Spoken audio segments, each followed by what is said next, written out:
goniômetro, leitura de ângulos, goniômetro com nônio. Para a gente aprender a fazer a interpretação da leitura do goniômetro, nós vamos usar essa representação simplificada, onde a gente consegue visualizar o disco graduado e o nônio ou o vernier.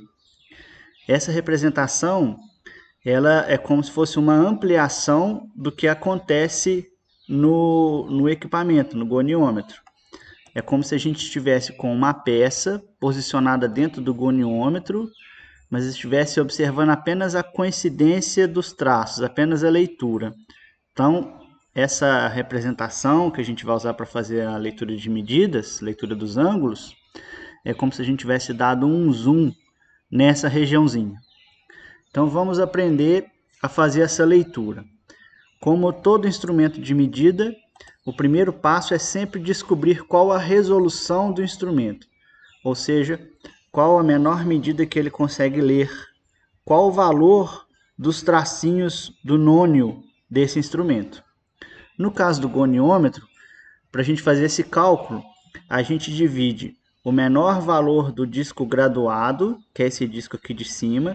Cada tracinho desse aqui vale 1 grau. Então, o menor valor é justamente 1 grau. Então, a gente divide esse menor valor do disco graduado pelo número de divisões do nônio, que são 12.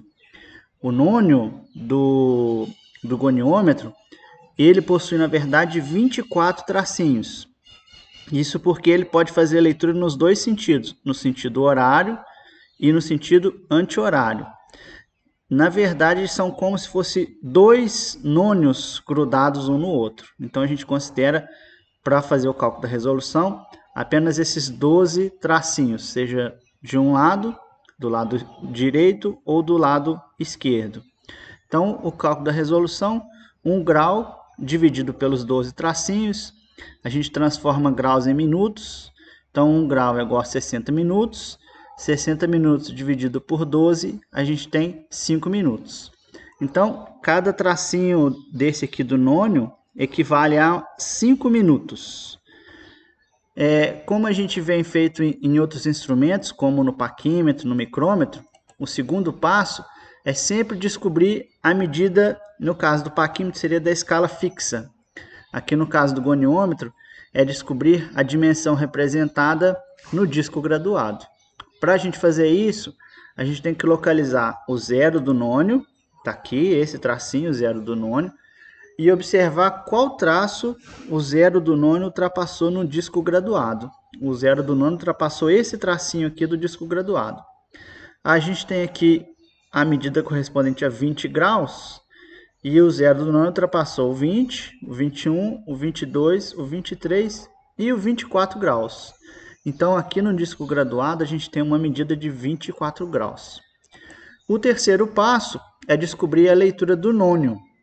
Assim como a gente fazia lá no parquímetro, a gente deve observar que apenas um traço do nônio do goniômetro coincide com algum traço aqui do disco graduado. E o traço coincidente é justamente esse daqui. Esse tracinho, que é o segundo aqui do nônio, é o único que coincide com algum traço do disco graduado.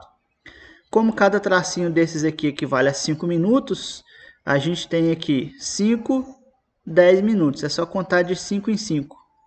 Então, 5 minutos, o tracinho que está coincidindo é o segundo traço, então é o traço equivalente a 10 minutos.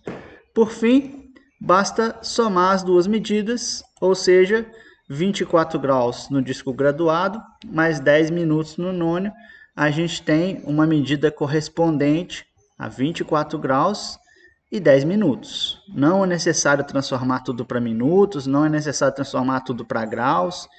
A gente pode informar a medida dessa maneira mesmo, 24 graus e 10 minutos. Existe um outro tipo de goniômetro, um pouquinho mais simplificado, que também é conhecido como transferidor de graus. Ele não possui o nônio, ele possui apenas o disco graduado, ou seja, ele consegue fazer leituras apenas em graus. Aqui tem um exemplo de uma peça, essa peça amarela, e a gente está medindo qual é o valor desse ângulo.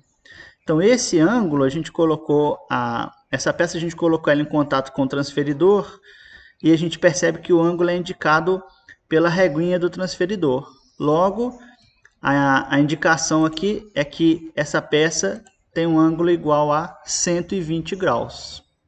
Muito obrigado e até a próxima.